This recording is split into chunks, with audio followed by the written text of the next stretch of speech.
guest and our worthy participants and audience, which is joining us live from across the globe as well as across the country. This is Dr. Salma Malik, and I am going to be your moderator for today's webinar on Altered State of World Post-COVID-19, Opportunities and Challenges.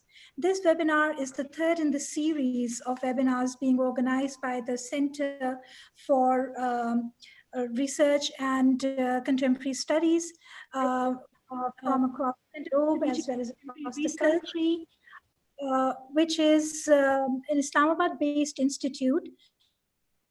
And we have three very worthy speakers joining us. Before I introduce my worthy speakers, let me briefly run a small commercial about this institute and also some logistical notes for our participants as well as the audience that has joined us. The Center for Strategic and Contemporary Research is a couple of years old. It was established in year 2014.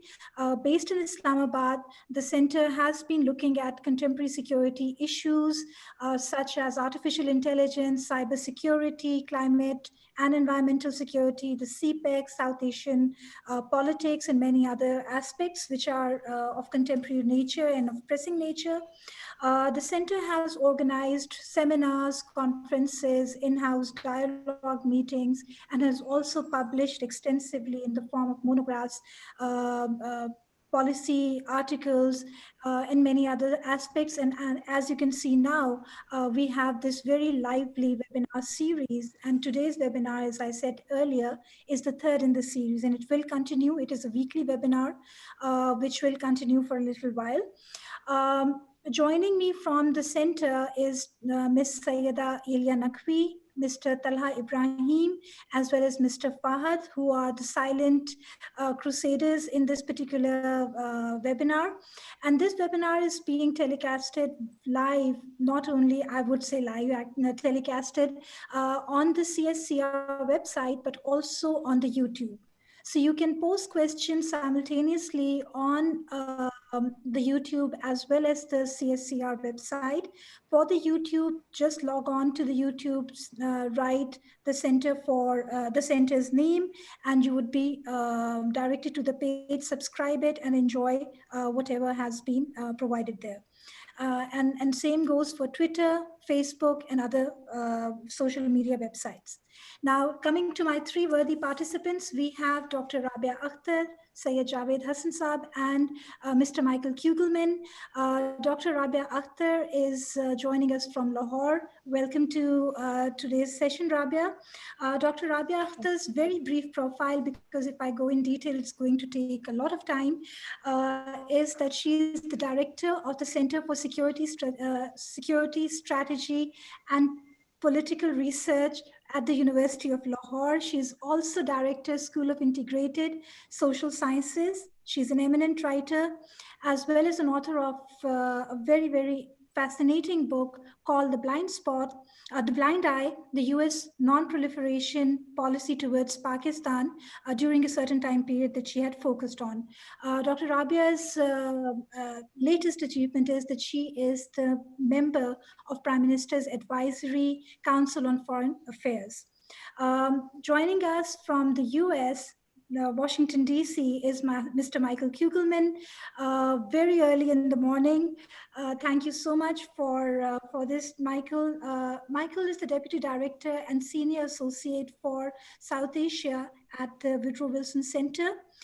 His focus is on Pakistan, India, and Afghanistan, and he has several very important, incredible writings to his credit, and he's a credible voice on this area, and he has been listened to very widely and all.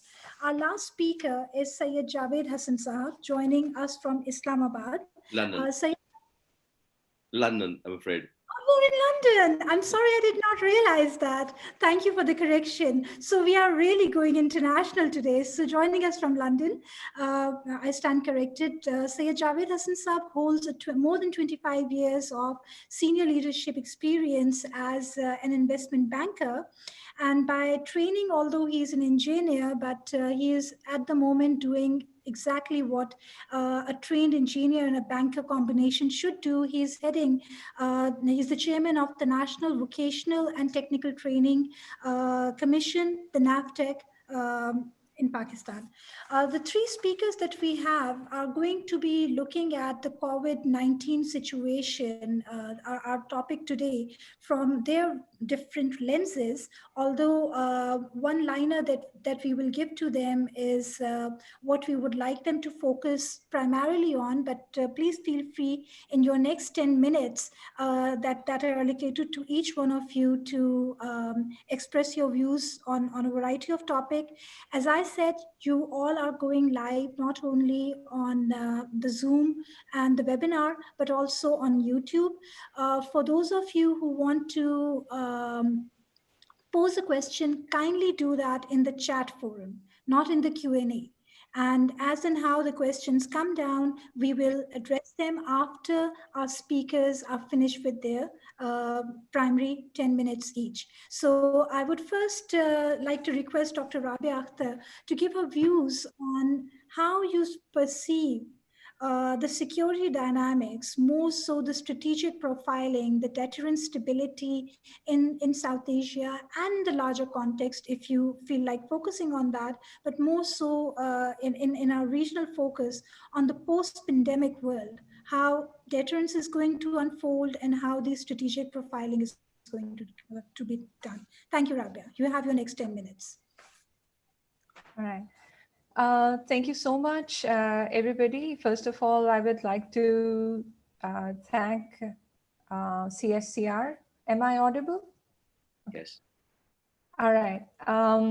For this webinar series, and also thank Dr. Salma for her kind introduction. I think I've been given the most difficult topic because talking about strategic landscape and deterrence is just too early, to talk about it. But I'll just, give it a shot. To be honest, there are more questions at this stage than there are answers. And in order to look at whether deterrence or strategic dynamics between rival countries will change in a post-pandemic world, we need certain assumptions to stand the test of time.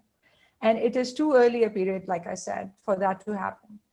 So deterrence basically, as you all know, is a security concept and instrument against traditional threats to a state, in particular military threats.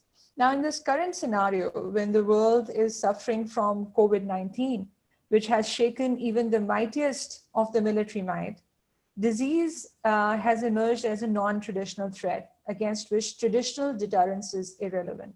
That is my first point of reference. Now, let's look at the argument of deterrence against non-traditional threats from another angle. So I take you back to recall the US Nuclear Posture Review of 2018. More specifically, the lowering of US nuclear threshold to include nuclear first use against non-nuclear strategic attacks, cyber to be precise. It could very well be that the US in its future nuclear posture reviews post-pandemic adds virus attack as another domain of non-nuclear strategic attack once the origin of the virus is confirmed, and it then threatens first use against that country responsible. This is one scenario whereby deterrence would be extended to include non-traditional threats initiated by a state actor. I think it is likely to happen in the coming months and years when this new category of crisis emerging from pandemic and disease outbreak will be looked at and theorized upon by deterrence theorists. Now let us look at another scenario of the changing international security landscape, which will determine how countries will choose to respond to pandemics, blurring the lines between traditional and non-traditional security threats. I hope that by now almost everyone is aware of a lawsuit taking shape against China to hold it responsible as a state which failed to report the outbreak to WHO in time and is said to have violated international law on infectious diseases. According to international legal principles of state responsibility, China has an obligation to make full reparations for the harm done through, among other things, compensation that could amount to trillions of dollars.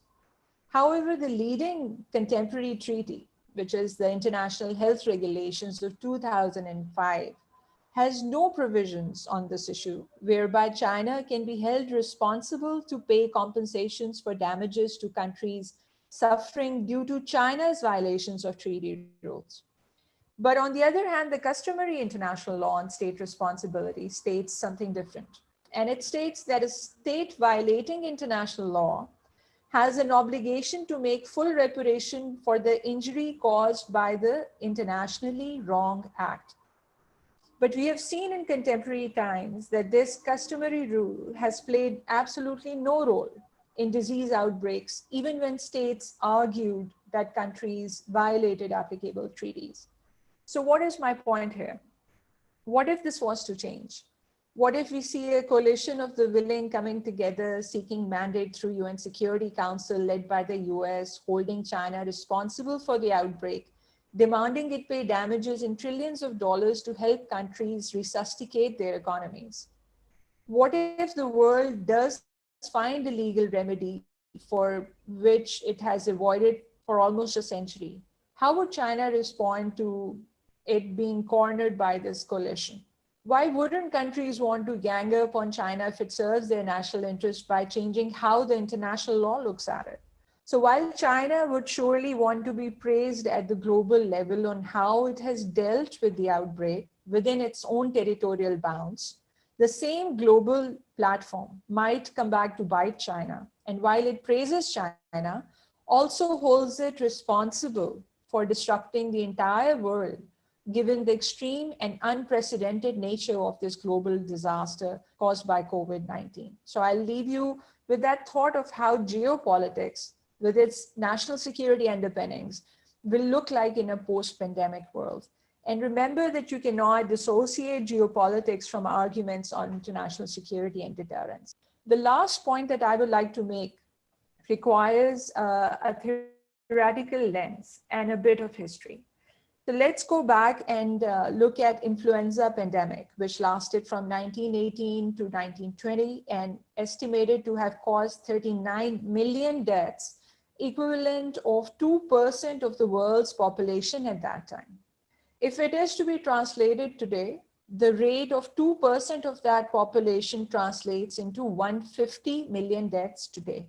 No one projects COVID-19 related death toll to reach that number. We have seen economic activity decline all around the globe, and we have seen countries pursuing policies of lowering real GDP in order to curb the spread of the disease. The entire world is witnessing how the US, the superpower with greatest military assets and the largest number of military bases around the world, has become the new epicenter of COVID-related deaths. Even great powers have insecurities, and they will want to not be seen as the ones brought down by an invisible enemy, the virus in this case. The question I want to leave you with is this: will the world see the US try and deal with its great power insecurity and come back with a vengeance, with a renewed threat matrix that will justify greater military spending and an even greater defense budget post-pandemic, so as to restore its great power image, reinforcing its deterrence doctrine, and continued modernization of its nuclear arsenal? The talk of China assuming a leadership role in global politics post-pandemic is only, in my mind, going to help US reclaim its perceived lost space and role.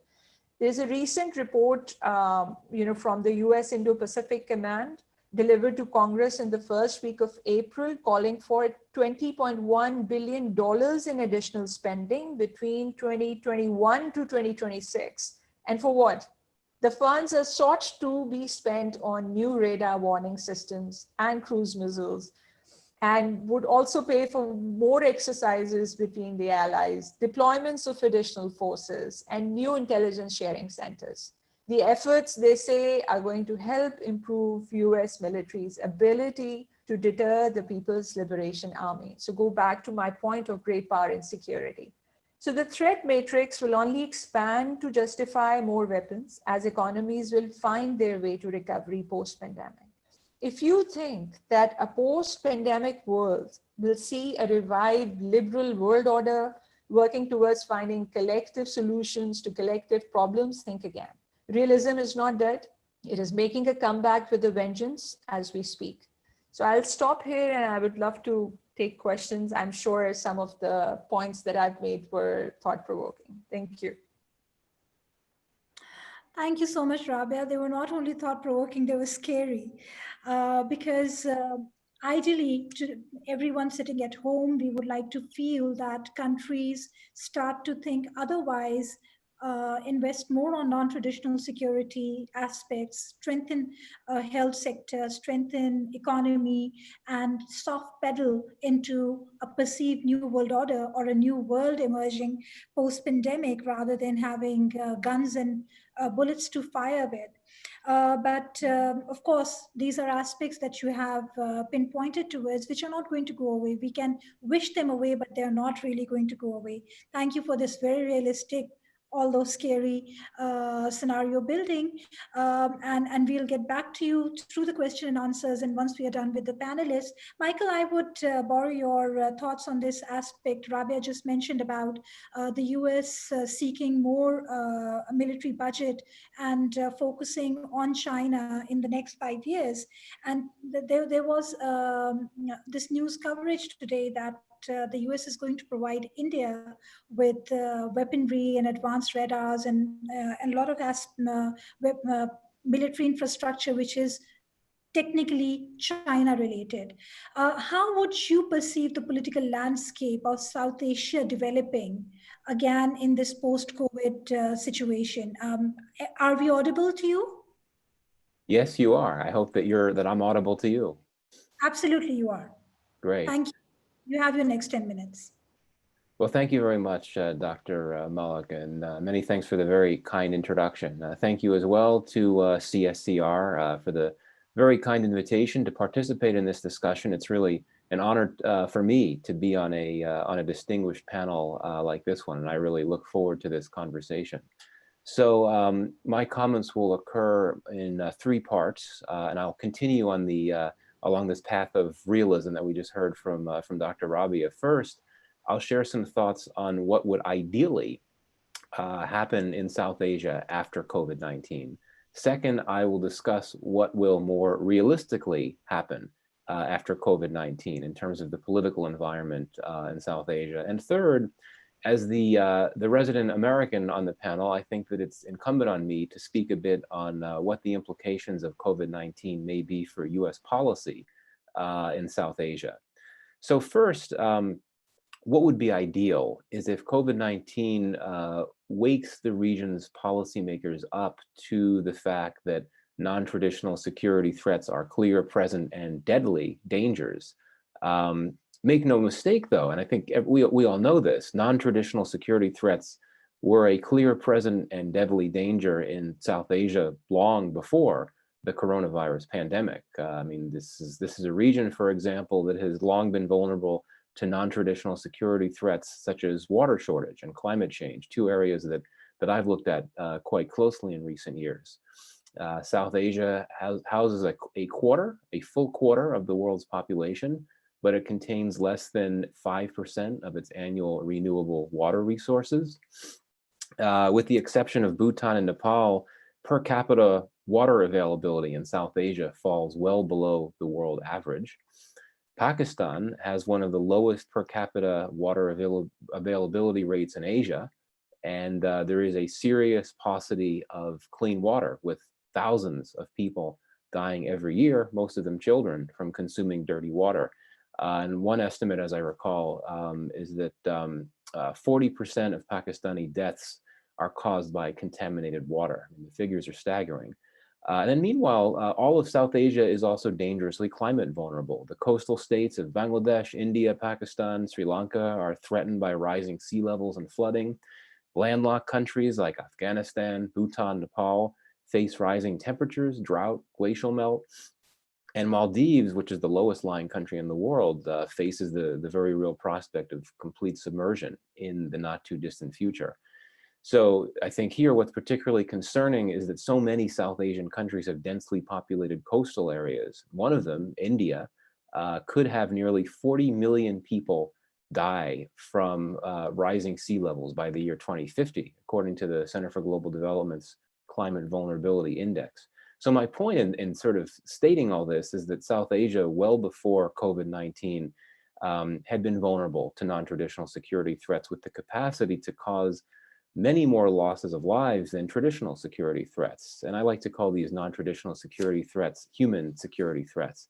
So ideally, COVID-19 would prompt policymakers across the region to initiate paradigm shifts that allocate more policy space and national and local resources to addressing human security threats like pandemics, for sure, but also climate change, water insecurity, and the like.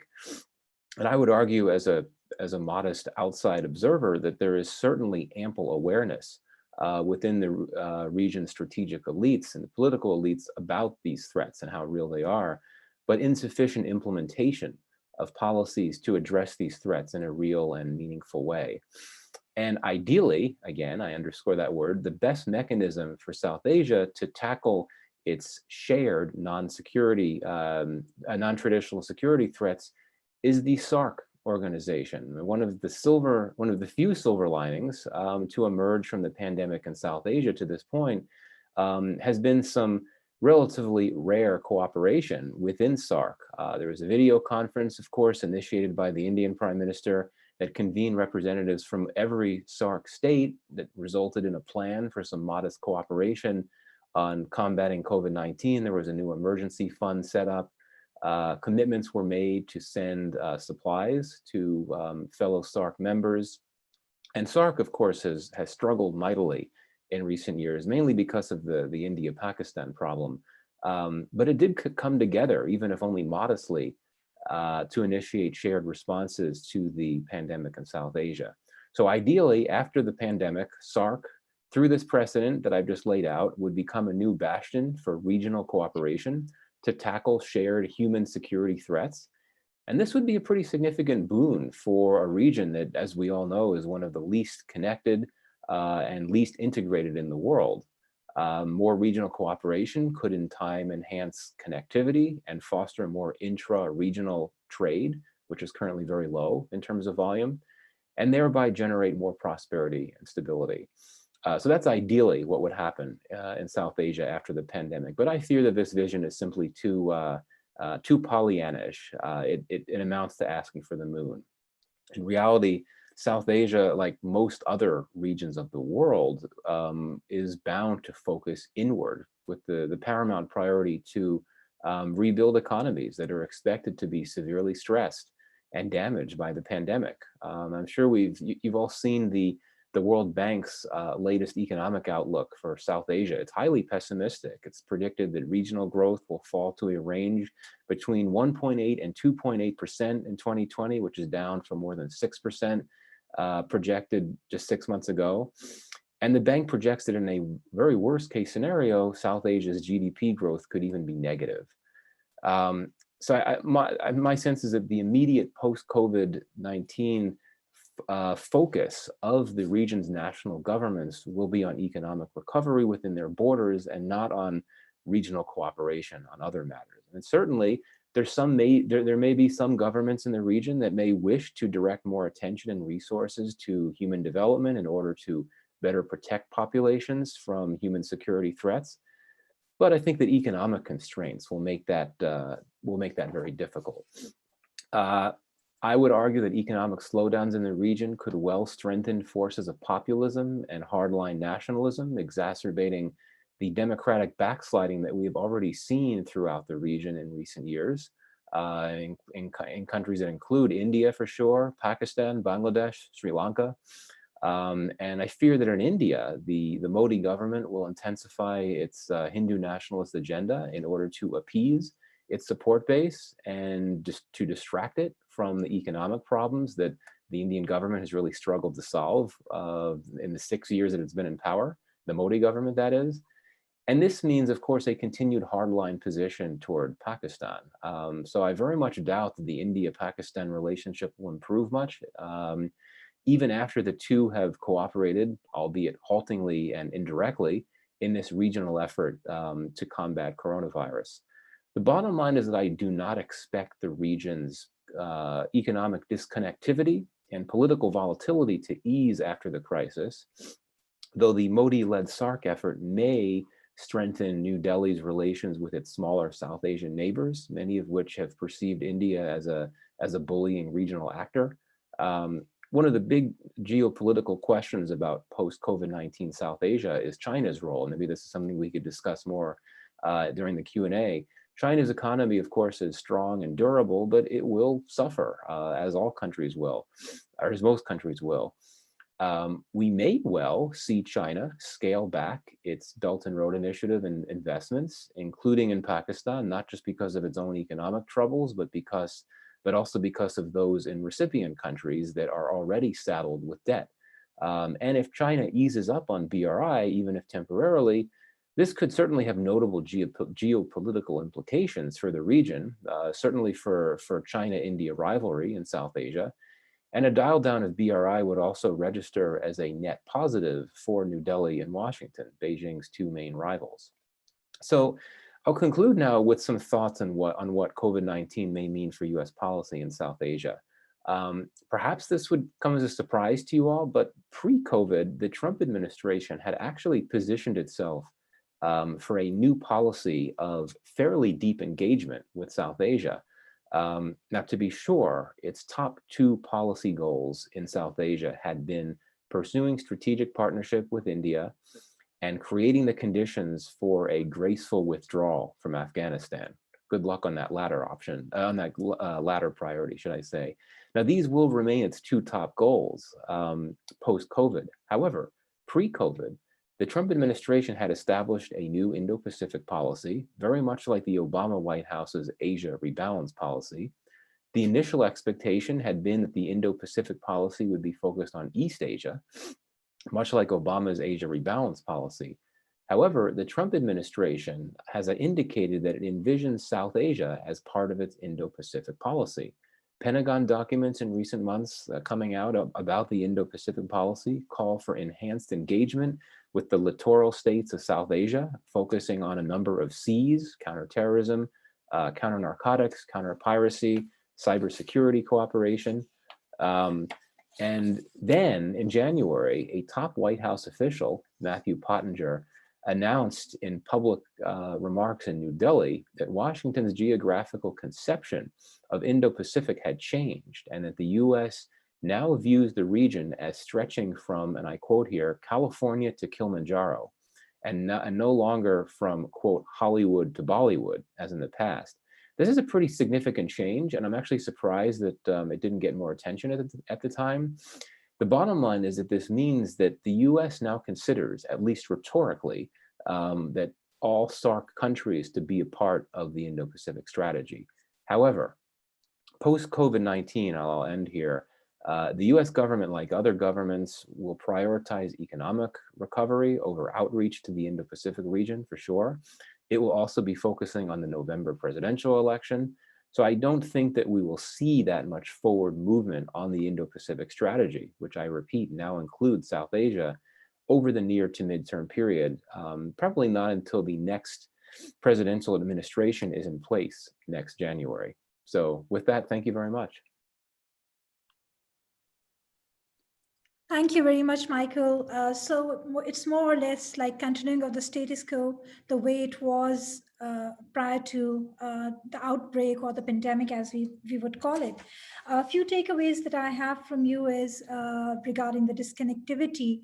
Unfortunately, the SAARC summit that took place after a very long break, online or virtual, however we would like to term it, when it came to the second meeting regarding the pledging of funds, again, India worked on the formula of -1, and then Pakistan had to resort to the SAARC route to pledge its funding to the countries involved. So unfortunately, things are going to remain more or less the same. However, we would like to see some silver lining on the horizon. To Syed Javed Hassan Sab, who has been very patiently waiting for his turn. So this has been, where we are looking at the larger geopolitics, we are looking at connectivity issues, we are looking at continuity of the realism or real politics, so on and so forth. Every country that is going to face a problem after the pandemic finishes, the lockdown lifts, is economic recovery. Whether the country is a great power, it's a small country, it is a developing state, however you would like to term these countries. And a recent report by the World Bank says that the economic recession this time is going to be worse than the 1930s, and there is no foreseeable situation where you can see some recovery taking place. So I would like to borrow your ideas on this factor, that what can countries such as Pakistan that have already been struggling with governance indicators, how can they use this opportunity to set up better governance or economic indicators and come out of this crisis looking better? Kind of like, having a reboot phenomenon where you're trying to use a bad opportunity to actually bring about some positive changes. And as a person who has been looking at youth and vocational training and technical training, do you see any kind of shifting in the way economic priorities are going to be run at the micro level? So over to you. Thank you very much, Dr. Salma, for having me, as well as CSCR for hosting this. Among the very esteemed panelists, I feel slightly overwhelmed by the intellectual input here, but I'll try and contribute in my little way. First of all, just to continue with the theme of realism, there's a lot of talk of a new global utopian world where all are in kumbaya and going to work together. Capitalism is coming to an end, and all of a sudden we'll have a new sort of socialistic paradigm. My personal modest view is that the world continues, people don't change, and capitalism is probably going to reassert itself even more vigorously than previously. The competition between nations might be even more severe than we have witnessed previously. And as the crisis deepens and the recession that is to come is faced, the fight for resources will be even more intense than what we have experienced previously. So I personally don't see a world where everyone is suddenly going to cooperate, and we're going to see a world where things are going to work for mutual benefit. So let's be prepared for a world with more intense competition, with more potential tariffs, with more difficulties. There might be some tariff reductions, but that's something which we rarely face. So let's not delude ourselves with a world that is suddenly much more friendly and much more open. So within that, in context, we need to look at three things: the sort of immediate near-term scenario. The immediate near-term scenario, as we know, is bad. In UK, the economy is supposed to contract by as much as 25 to 30%. There are similar numbers being quoted for the States. China, we don't quite know. But again, I would imagine there's a significant slowdown. What happens in the rest of the world obviously impacts South Asia and specifically Pakistan. The latest IMF prediction for Pakistani economy is about 1.5% contraction this year, and possibly has much more muted growth in the coming years. So we obviously need to keep that in mind. Having said all these relatively bleak scenario, put that on the table, I've always thought that times of revolution, times of great change, upheaval, offer opportunities to new nations, new classes, which may not be there. If you think about going back to the plague, that was a time when the sort of middle classes were able to emerge. The artisans were able to demand greater wages because of the sudden shortage of labor. So from having very little power, artisans, laborers suddenly could command higher wages. So the plague is one great example of that. We have had similar changes throughout history where upheavals suddenly make it possible for nations and classes to assert themselves. And in that connection, I would say, while Pakistan is going to face great difficulties in the coming year, it and some of the sort of IMF conditionalities will have to be relooked at. There will, the EFF conditionalities that we have in terms of budget deficit, in terms of tax revenue. All of this we need to be obviously reassessed. And I think while Pakistan has given its clear commitment to stick to EFF, I find it difficult to imagine how in the next couple of years Pakistan can meet those conditionalities. So given all this, it does give Pakistan an opportunity to, as you put it, reset itself. We need to renegotiate a number of these conditionalities such that are more realistic to what is happening. And COVID probably provides the best, not excuse, and this is really, we shouldn't use it as an excuse, but the best rationale for setting new terms with international agencies, with multilaterals. The good news today is obviously the debt restructuring, which might mean as much as 12 billion next year, which was going to be paid $12 billion, that might have to be, that might be deferred. And that helps considerably on the external front.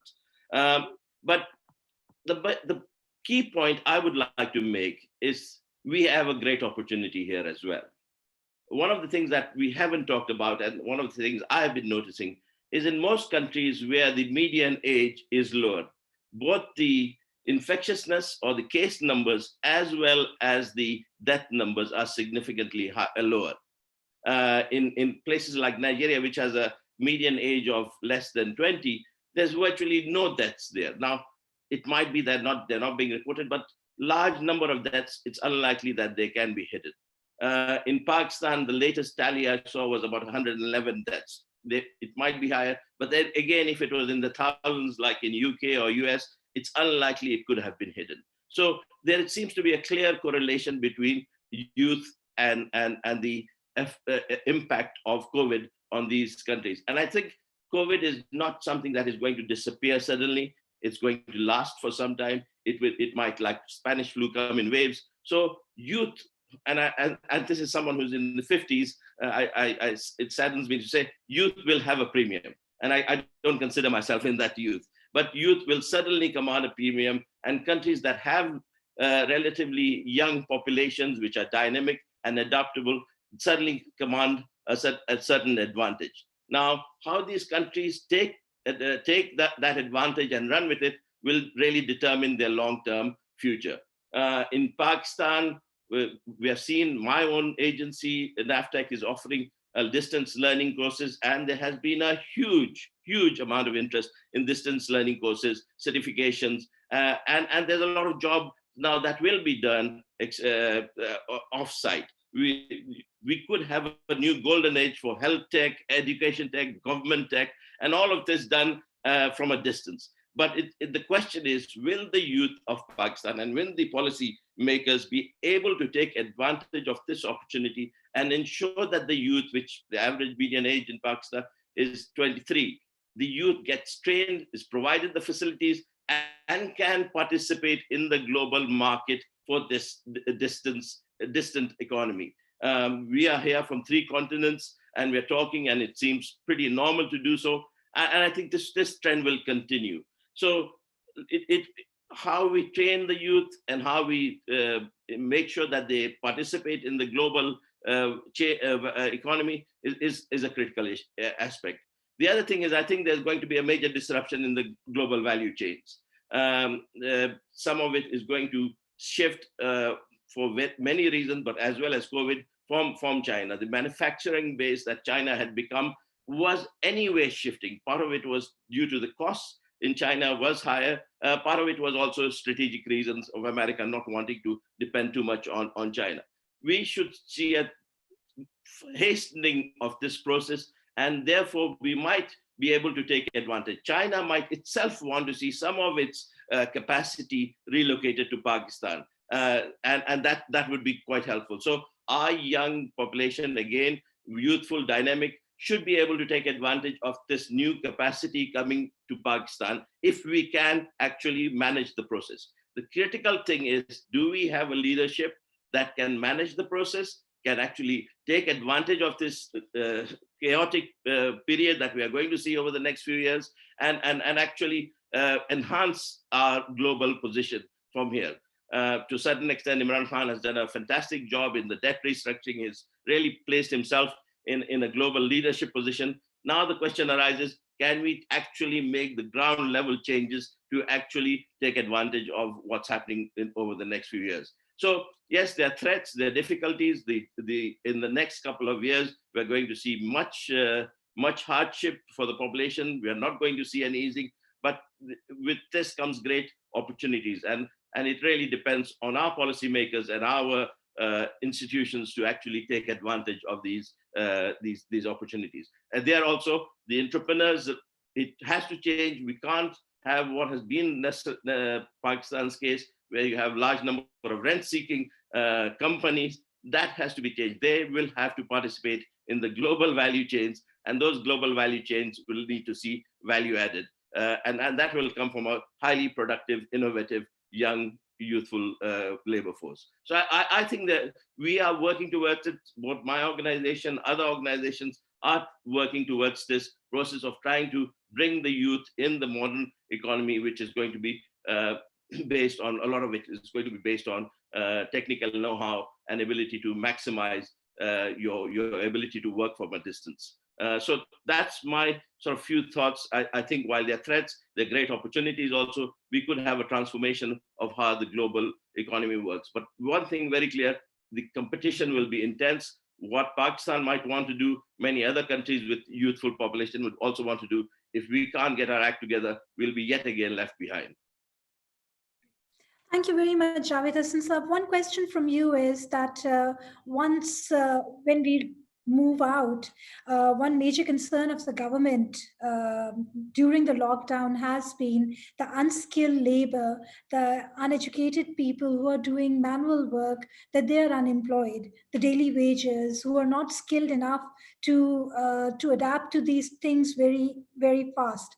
And of course, that is one percentage of population which is not going to adopt to this. But then we also see a significant number of the youth or the young population, which are school dropouts, college dropouts, and they prefer not to educate themselves on the latest skills. Where do you see this particular percentage of population placing itself in the immediate to intermediate future, where you have very rightly pointed out that it's the time for the youth, and the youth is good at adapting to changing technologies and going online and doing a lot of things which the senior generation were not very comfortable. So where do you find this big segment of population situating itself? Well, what we have seen from the response from the various courses that we have launched, both ourselves and TEFTAs and other organizations, is that there's been a phenomenal response. But these are from relatively literate, educated population. The test is there's a huge number of youth which is out of school, which is probably not even literate. We have something like 20 to 25 million youth which is out of school. Now, the challenge for the government is to quickly sort of bring them on stream, not necessarily in traditional infrastructure of schools, but through smart classes, through smart phones, and see how we can bring about literacy among this group of people and make them somehow participate in the economy. With regards to the labor force, I think, look, Pakistan is not all of a sudden going to be a technology hub. We are going to still have traditional industries. We're still going to be an agricultural economy. And that by and large will continue as it is. And to a certain extent, it's quite worrying what happens when actually COVID arrives in the rural areas. So far, it doesn't seem to have. Now, we can only hope that the youthful nature of the population minimizes the impact of COVID in the rural areas. So far, it seems to have, but we don't have enough data to confirm that. But your real point about this group, this cohort, which has been left out, this needs to be brought in. It was before COVID, but now the criticality of it becomes even more so. And I think the government is very well aware of it. The Ministry of Education, Federal Ministry of Education has launched the Tele School. There's going to be more efforts by the HSC for Tele University. There's going to be also efforts to bring international curriculum to Pakistan. So these are all things at the incipient phase right now, but they need to be actually obviously embedded much more. And we have to see how we can. The one thing that is also interesting, and this is one was a daughter studying abroad, but not right now she's in Pakistan, is the cost of education. We have suddenly found it is possible to study in an American university sitting in Pakistan. Why can that not be done more often? And the cost, that extortionate cost of universities, they probably need to be brought down. And there'll be increasing demand for that. So we will see a change, and the demand for education and the nature of education to change over the next few years. Right. Thank you.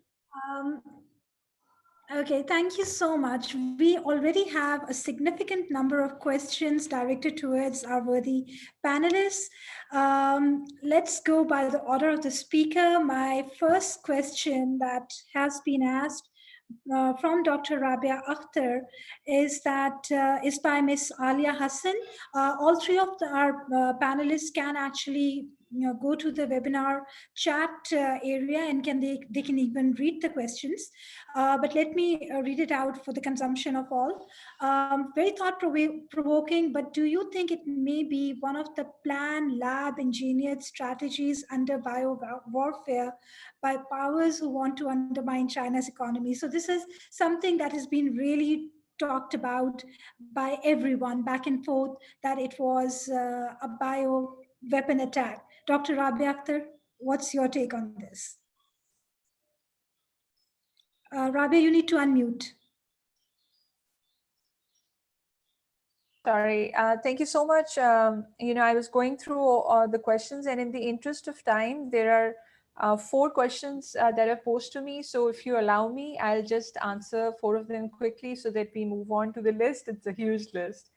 The first question on biowar, so we, as consumers of information and news, are very much hooked on to conspiracy theories.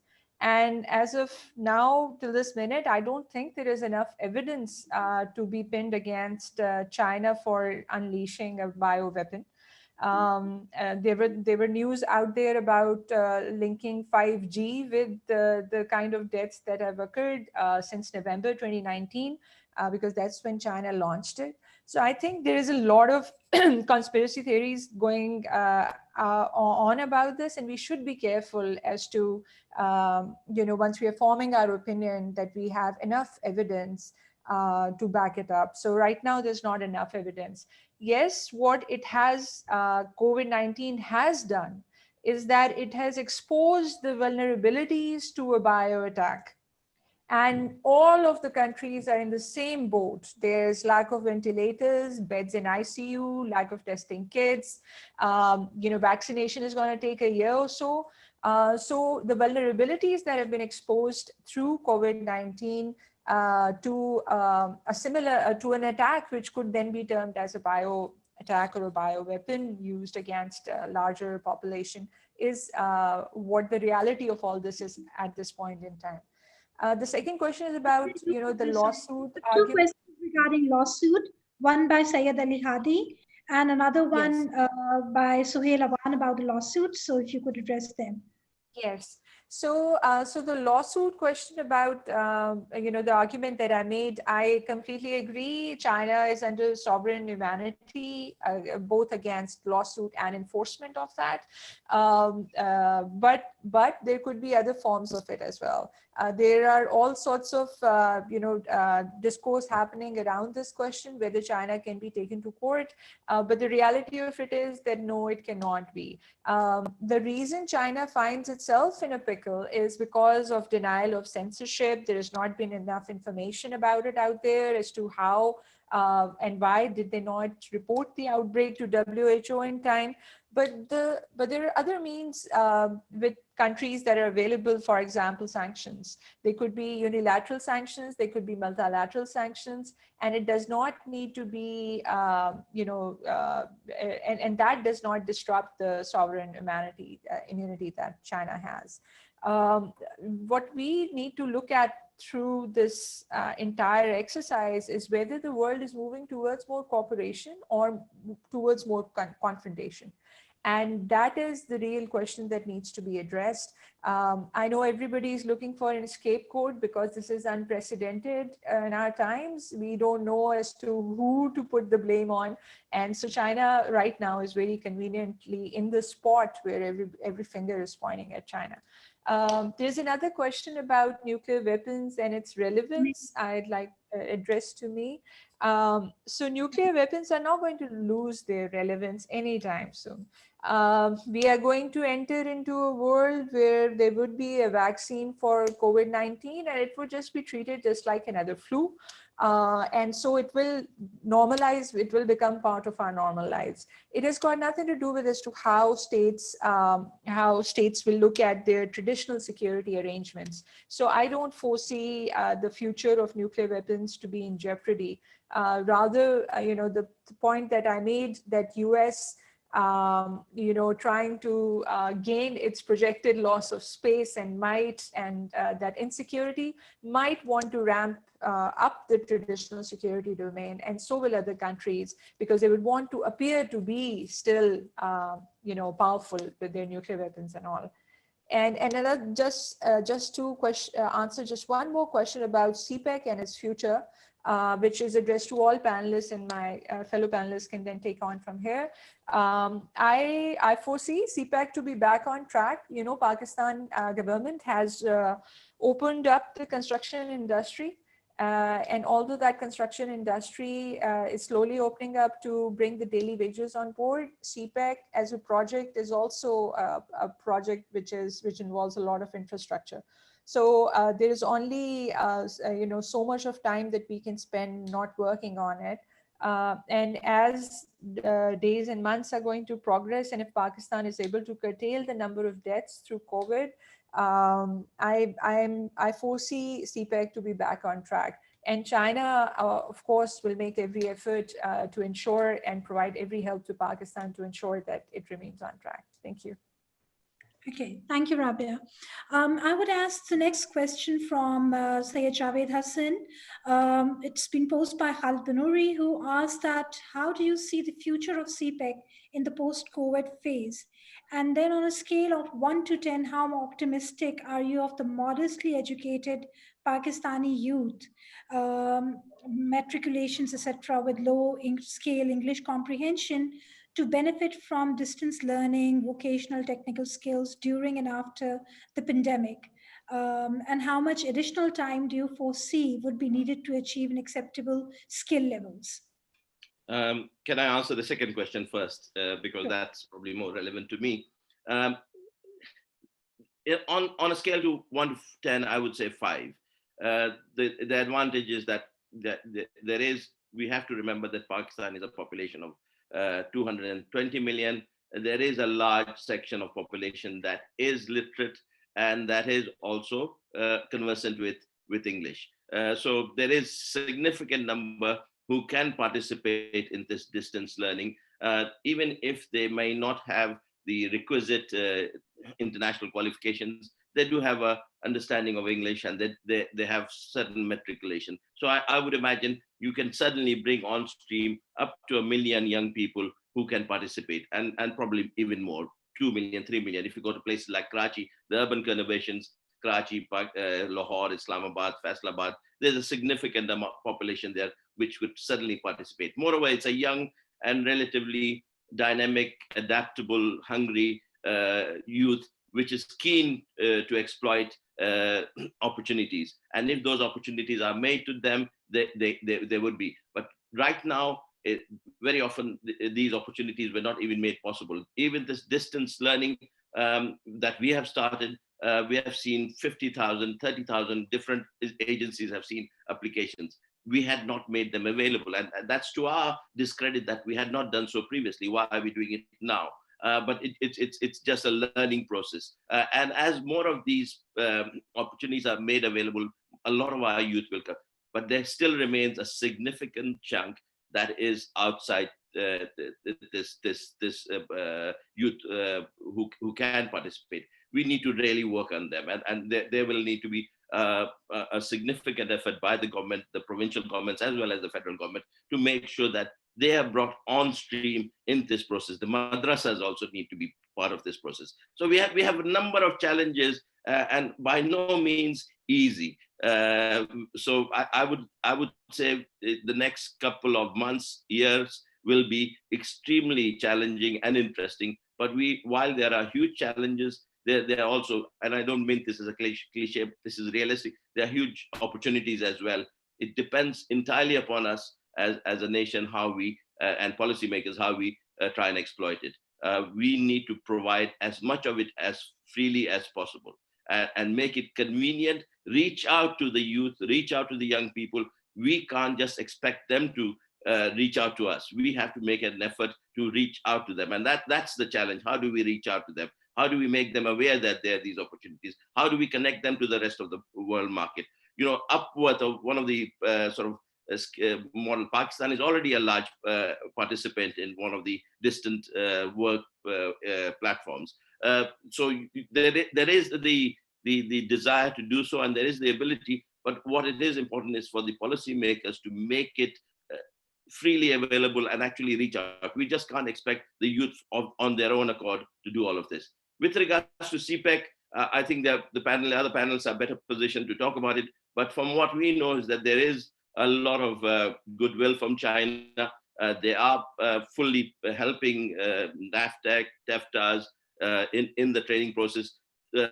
3 of the universities in China, as part of CPEC, have offered us free certification programs, and they're offering us many more programs. And these are in things like artificial intelligence, robotics, and many other new technologies. So there is a technology transfer which has been hastened as a process now, which was not taking place. So I personally am seeing quite a positive response from China to COVID. But again, I think the other panelists are better positioned in terms of other aspects to talk about it. Okay. Michael, as I'm pretty sure you can see, there are a couple of questions directed towards you. There are questions regarding peace process in Afghanistan. How does that get affected by the COVID? Ali Jafri is asking you this question from Lahore. Then there is also another question by Ali Jafri, again asked from you, Michael, regarding would SARC become a bastion of peace and stability? You have kind of answered that question, but I would appreciate your comments on that. Another question is by Dr. Kishwar regarding the CPEC, as well as the fact that how do you see the US actually using COVID and all to live up to its commitments on the in Afghanistan in the peace process. So these, and there are a few others. If you would just address these, and then we will ask other questions from you. Sure. Well, thank you. Well, first, in terms of the questions on SARC, indeed, yeah. I mean, I think hopefully I clarified clearly that I do not believe that SARC will become a bastion for regional cooperation, simply because the India-Pakistan problem remains there, and because you're going to have so many countries focusing on getting their economies back in order. There's just not going to be that much bandwidth to focus on regional cooperation. No, just to accentuate something that I believe I said earlier, I think it is encouraging, though, that at the very least you did have that video conference where you had representation from every SARC country, including, this is an initiative that was something that was initiated by Modi. One could dismiss it as a PR stunt, but you had a video conference where you had leaders from every country there. Of course, Pakistan was the only country that didn't have a head of government or head of state present, but you still had the health minister there, which is something. And I think it's significant that video conference happened, just because in previous months, the Indian government had essentially been trying to undercut Pakistan by looking to other regional groupings where Pakistan was not a member, like BIMSTEC, for example. So I think that's one small positive sign, but indeed, I don't think we're at a point yet where we could talk about SARC becoming a mechanism for regional cooperation. In terms of the Afghanistan questions, these are very important points. I would argue that the window for, pardon me, concluding, or for launching and concluding a peace agreement in Afghanistan has become increasingly more tenuous and precarious, and that it's now in danger of slamming shut because of COVID-19 for several reasons. One is that if the pandemic really gets bad in Afghanistan, and of course it's hard to tell where things are now, but it does seem like it's getting bad. Um, then I think that the government in Afghanistan may struggle. It may become so consumed by its focus on the coronavirus response that it simply would not have as much bandwidth to focus on the already complex process of launching an intra-Afghan dialogue. Another factor is that if the pandemic gets bad in Afghanistan, then the Trump administration may well use that. And I think this gets to another question. It may use a worsening pandemic in Afghanistan as a pretext for an acceleration of a withdrawal of troops. I mean, you hear from the Trump administration so often that its most important foreign policy objective is to protect American lives. And if there's a fear that US troops in Afghanistan are increasingly at risk of getting coronavirus, and I believe several NATO troops, their nationalities are unclear, several NATO troops in Afghanistan have tested positive for the virus, then perhaps Trump could decide to expedite a full withdrawal of troops, which according to the US deal with the Taliban is not meant to be completed for another 13, 14 months. And of course, if you start having an expedited withdrawal of US troops because of the coronavirus pandemic, that of course gives the Taliban yet another advantage and would make it the Taliban less inclined. It would have less of an incentive to actually want to sit down and talk with the Afghan government. Now, the Taliban has claimed that if there is any positive coronavirus case in any area of Afghanistan that it controls, that it would declare a ceasefire. That's an interesting statement. It sounds great, but the question is, how would you know? There's not that much testing going on. I'm not sure if there's any testing going on in areas controlled by the Taliban. So bottom line is that the process, getting a peace process going is already obviously very difficult and challenging. And I think that the coronavirus pandemic brings more urgency to the situation because it will become even more of a challenge. Now, just very quickly on CPEC, I'd said before we should ask the question of if China could dial things back, if its economic situation is getting worse, if the economic situation in recipient countries of broader BRI is getting worse.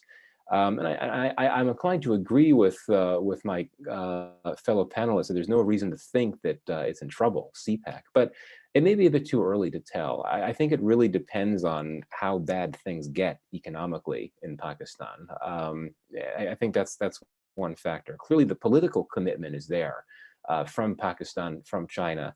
And I believe that China just recently provided a new loan to Sri Lanka just in the last few days, which is perhaps indicative of a continued desire on the part of China to work through these economic challenges brought on by the pandemic. And was there anything else? Did I cover all the questions? The ones that I asked you, there are a few other questions from you. Zaki Khalid asks you, do you expect the US to turn away its focus from the Western Indian Ocean region now that East Asia is becoming a hot priority as far as deterring China is concerned? Ali Jafri from Lahore asked you about sanctions vis-a-vis Iran. And Hamraz Ahmed, who is an assistant editor at the CSCR, has asked a question that an intense debate has sparked in the US over the shortcoming of its private healthcare infrastructure. So what type of response would you like to have for that?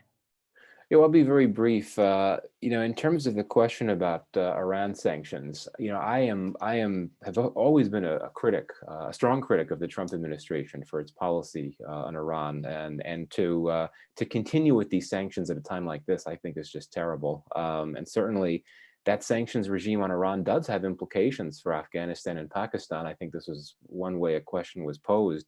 I mean, clearly. Iran has been hit really hard by this pandemic, and its inability to respond as robustly as would be ideal can be attributed in part to these crippling sanctions, which have limited which have had a major impact on its economy and in other areas. And as we've seen, we had a number of cases. We've had Afghan refugees in Iran that have gone back to Afghanistan recently. There are concerns about the spread of the virus that way. And then, of course, what happened in Pakistan with the religious pilgrims that had been in Iran have come back to Pakistan and that's become another epidemic of the coronavirus and pandemic. So, these U.S. policies, the sanctions policy focused narrowly on Iran certainly has ripple effects, deleterious ripple effects for the surrounding region, including Afghanistan and Pakistan. I just think that it's absurd for this administration to continue with that policy. The Trump administration has always had an obsession with Iran, the wrong kind of obsession. And I think that's continuing now, even at a difficult time like this.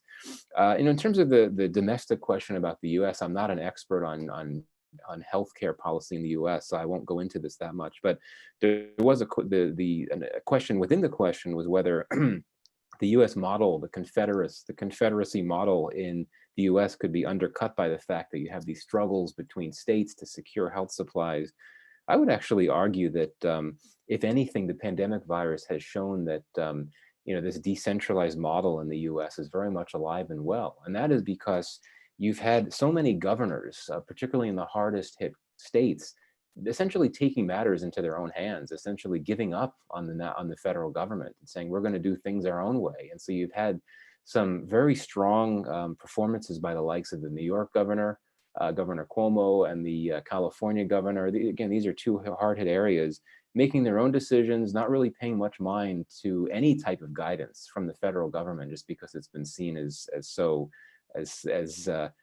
somewhat unsettled and unclear at best, and completely dysfunctional at worst. So I do think that the political model in the U.S. has been borne out and has been validated in this pandemic, just because the state leaderships have really performed very well, despite not getting much support from the center. Okay, Kishwa Munir actually has a similar question about the center and the regions or the peripheries.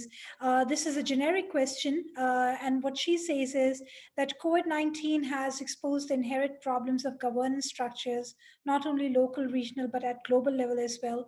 But one part of her question is that does this also signal a shift from the center to the regions, focusing more on the local governance? So I would like to have a take from all of the panelists. Then furthermore, there are other questions as well, but I would actually just ask this question, which are the generic ones.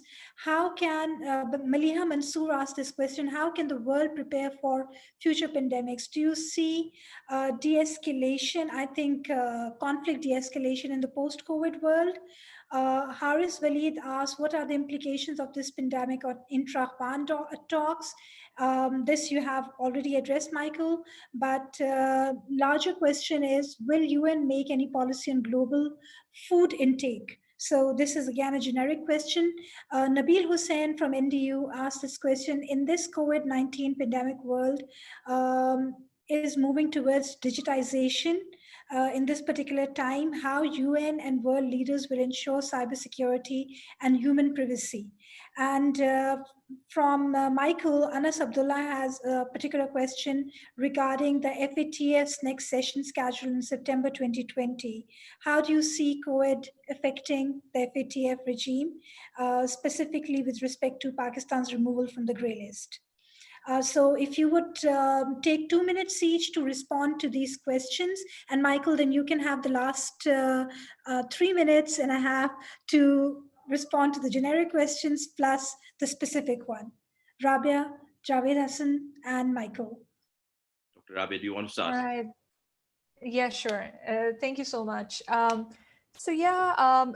the question about local governance, it certainly has brought out the question of capacities and infrastructure, and specifically health infrastructures that countries have. We have seen the press conference made by the mayor of New York, and literally asking the main Trump administration to back off and let them deal with, because they're at the coalface. Similarly, here in Pakistan, we see different provinces not really taking the direct line from federal government, but coming up with their own measures and as to how to deal with this pandemic, and more specifically as to how to provide money and welfare assistance to those who are unemployed and daily wages. So it does boil down to the brass tacks and the tactics of it, and that's where local governance comes in. Is in the spotlight. Dr. Kishwar also asked a question about fourth industrial revolution and whether COVID-19 is going to accelerate that. I completely agree. I think, this Internet of all things and artificial intelligence is an essential, has become an essential critical infrastructure for all of us. And Hassan Saab also talked at length about that. So definitely, this pandemic is going to, accelerate that. How can the world prepare for the pandemic? So this has happened after 102 years, which is, for 100 years, we had examples, we had history, but yet you saw that in 21st century, no country was ready, with the number of beds that were required, the ventilators that were required, the ICUs were full, we weren't ready. So if in 21st century, after 100 years of progress, we are still here, I don't foresee a world that would ever be ready for a pandemic, given the nature of the virus, given no vaccine, that it comes out as a surprise. And if it is part of a biowarfare, if it's proven to be part of a biowarfare, then, you can shred all those universal treaties that the countries have signed on biological and chemical weapons convention, to know that this is a reality we have to live with. I don't think so anything can prepare you to deal with it. But yes, prioritizing state security, human security over state security, or as an offshoot of state security, should be something that the government should be looking at. A better health infrastructure and directing sources where they are required, so that when it hits us, at least we remain afloat with our heads above water. As to the question of, just last thing, the question about digitization and cybersecurity and human privacy, I think now that the entire world is using Zoom to be online, with taking online classes, meeting, conferences, there are certain threats and vulnerabilities that have been exposed.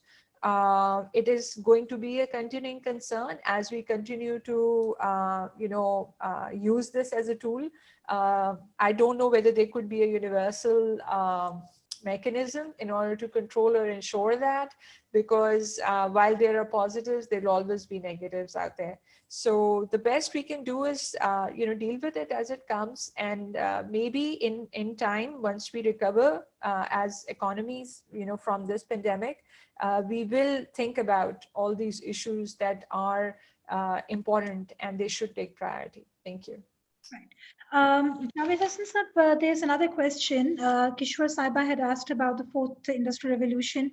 I was thinking of doing that in the second round. Another question is, again from Dr. Kishwar, regarding the youth bulge and losing jobs by people. So how would you also address this?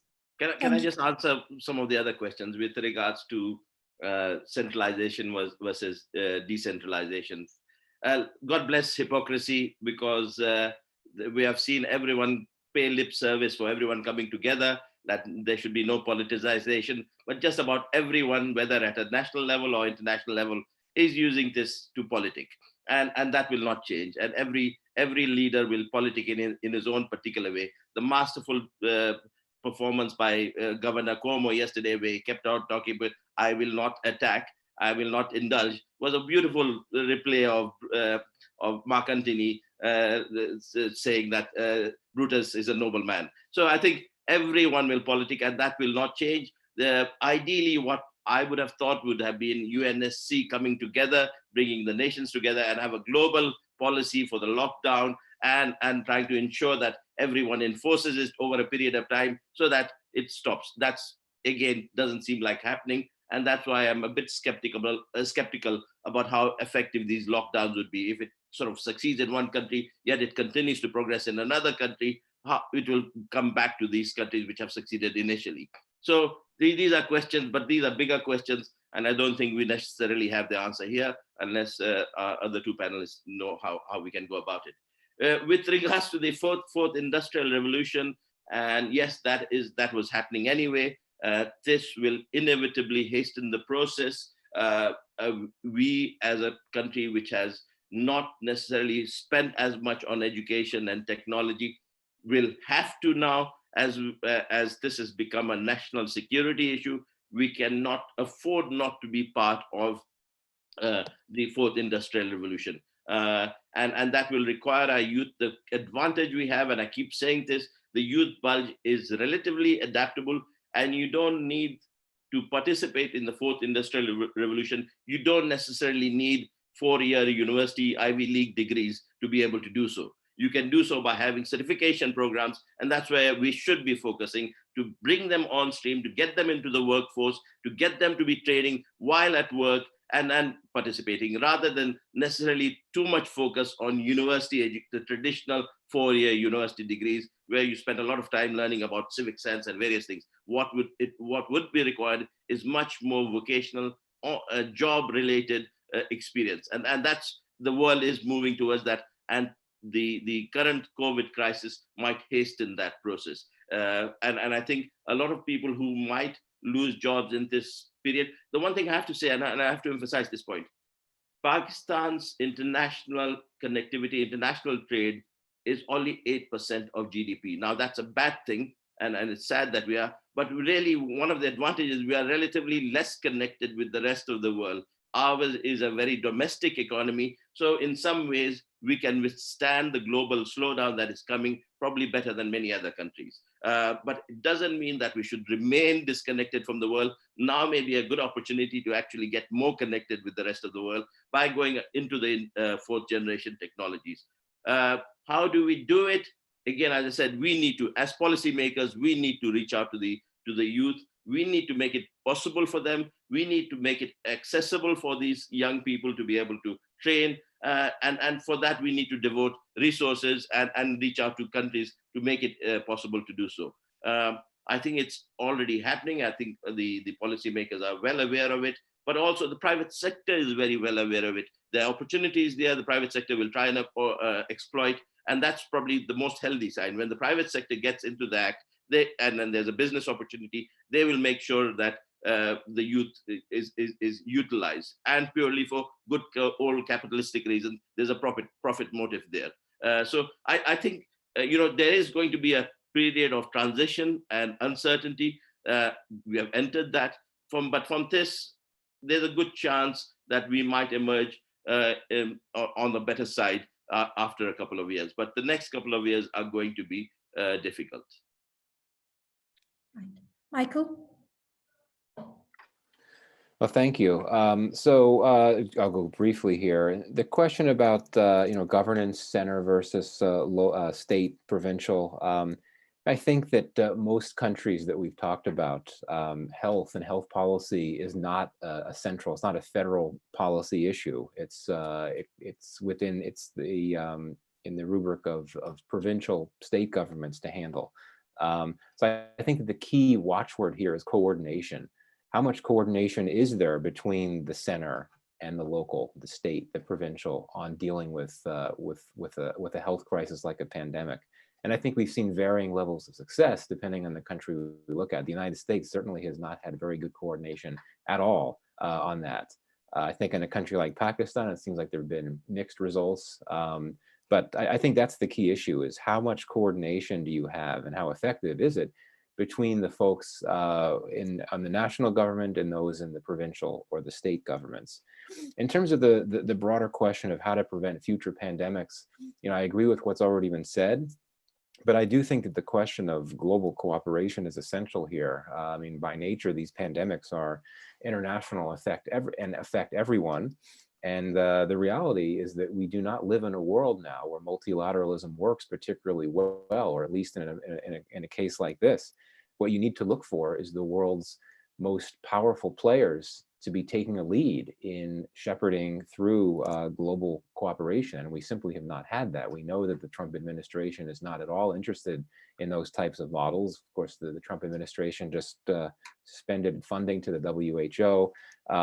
The fact that the US and China, the world's two top powers, are not getting along at all, and the relationship has gotten even worse during the pandemic, that does not bode well either for this notion of global cooperation. And even the most powerful international institutions out there that should be, sort of leading from the front in initiating global cooperation haven't really done much. I mean, I know the G20 has had several meetings. There was one a few weeks ago that did talk. They had a video conference in which the issue of global responses was discussed, but not much follow-on.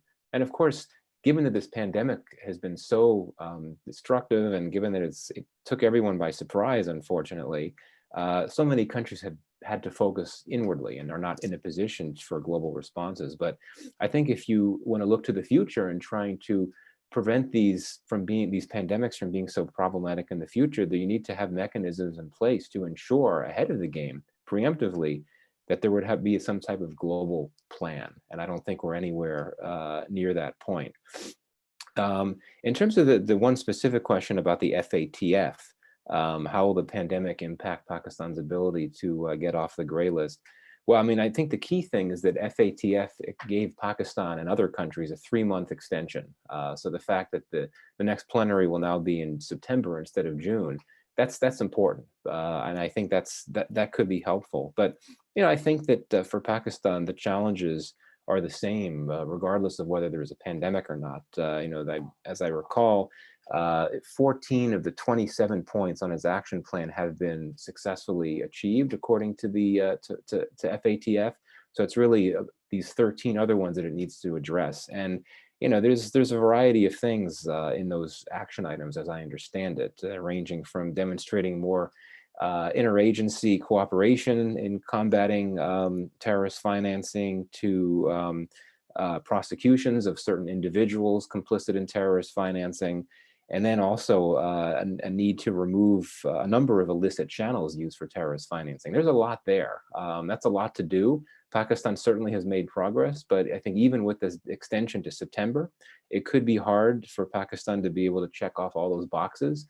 So I would argue at this early point that it could be difficult for Pakistan to come off of the gray list come September. But who knows, I may be wrong. But I do think that the challenges will remain, just because there's so many heavy lifts for Pakistan within its action plan for reasons having nothing to do with coronavirus. And finally, just to conclude, is I just wanted to thank thank you all for this panel. I learned a lot from my fellow panelists, and I must say that the questions were excellent. The quality of the questions are really terrific. So kudos and thank you for all of that. Thank you very much. There are 2-3 observations which are very fascinating as people have been talking about it. Is there a positive side to Corona? And there's a question again by Ms. Rida Anwar, who says that there has been a positive climate change. And do you think this is going to remain there? The carbon emissions and so many things have reduced. The realistic answer, I feel that it's not going to happen. It's just a temporary phase, and things are going to go back to their feverish situation, rather even worse, because once the industry is fully rebooted, it's going to become very feverish. But can we sustain this positive climate change? And also by Zaman Bajwa, the question was about the end of globalization. Does this pandemic actually herald an end of globalization? I have a counter perspective on that, but if any one of you would care to take this. And Mike, and of course there's by Samir Chishti, actually all the questions have been addressed, so I'm just flagging them.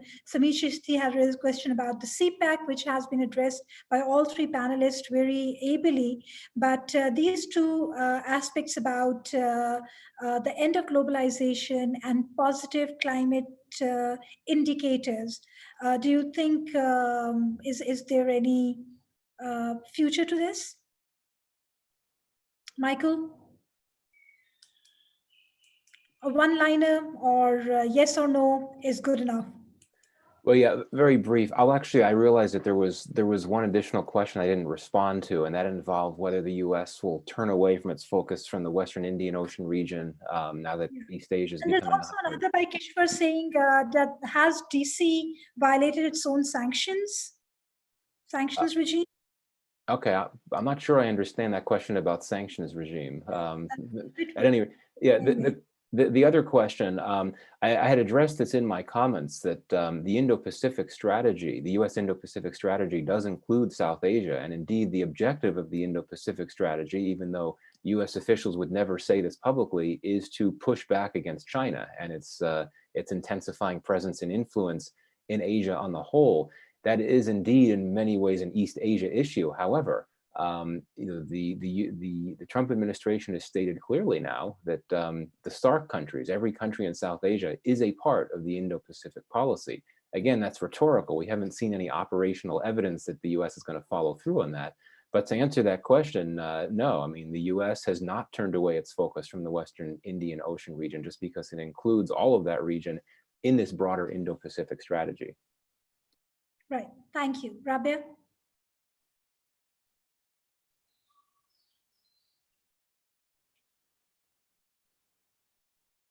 Positive that I can see from this is a collectively humbling experience of us as a human race, because we have come together and faced it collectively, globally, and everybody has been affected by it. So it is not, we no longer can say that, it was one country or the other. It has been really a humbling experience together as a collective unit. And climate, yes, of course, even if short-term, short-lived, we'll take whatever comes. The birds are happy, the animals are happy, the grass is much, much greener, and the sky is visible. So I'll take that any day. Okay. Javed Hassan Saab. On globalization, I think we have to look back in history, and the 30s is a good example where tariffs went up and there was effectively a slowing down in globalization as it was taking place. We really have to think about this sort of bitter rivalry between China and the States. If it actually exacerbates, we could see the globalization process slow down. That there could be nothing worse than that for the globe at this juncture. So we really need to see tariffs come down. We really want to see an acceleration in the globalization process, except the forces seem to be moving in another direction.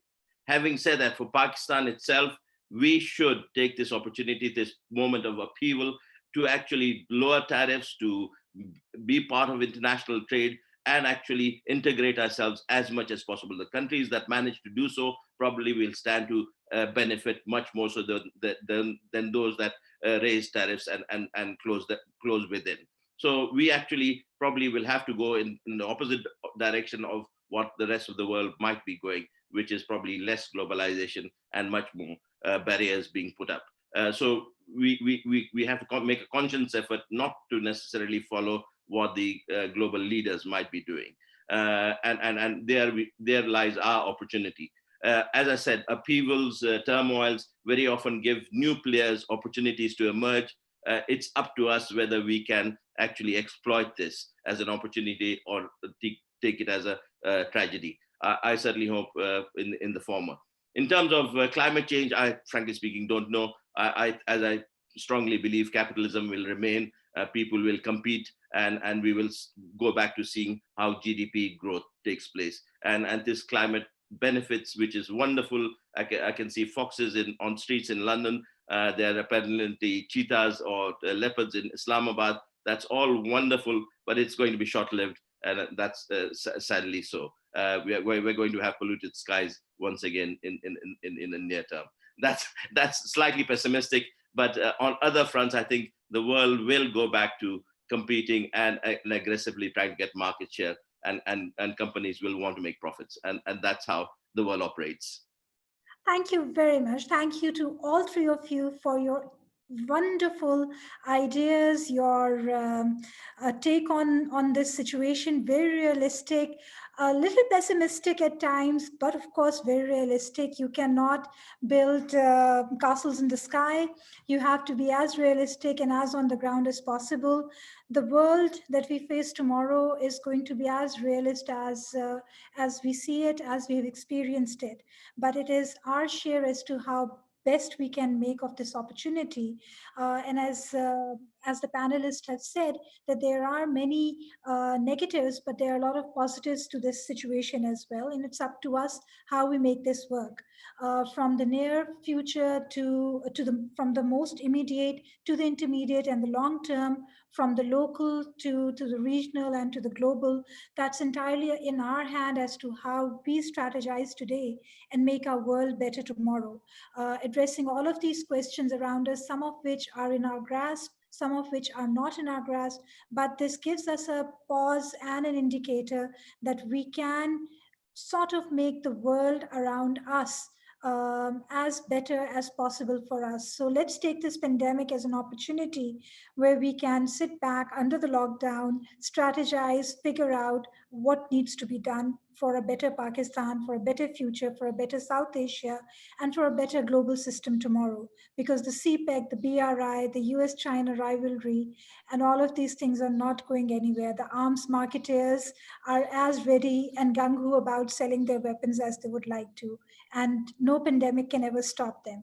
Once again, my greatest gratitude to all three of you for joining us at unearthly hours, to slightly earthly hours, and also to your children for not gaming at times when they would ideally be gaming, and cursing the moderator for this. But for marketing purpose and the last logging off note, you can watch us live on YouTube, as well as it has been streamed on the YouTube as well as the CSCR website. Next week around this time, again, the CSCR is going to bring another of its weekly webinars on the same topic with another set of experts and panelists. So we look forward to your questions and you joining us online. And thank you CSCR, to Ms. Elia, to Ms. Fahad, to Mr. Talha for making us all possible to come and deliberate on this very important issue. God bless and have a wonderful day. Thank you so much. Thank you.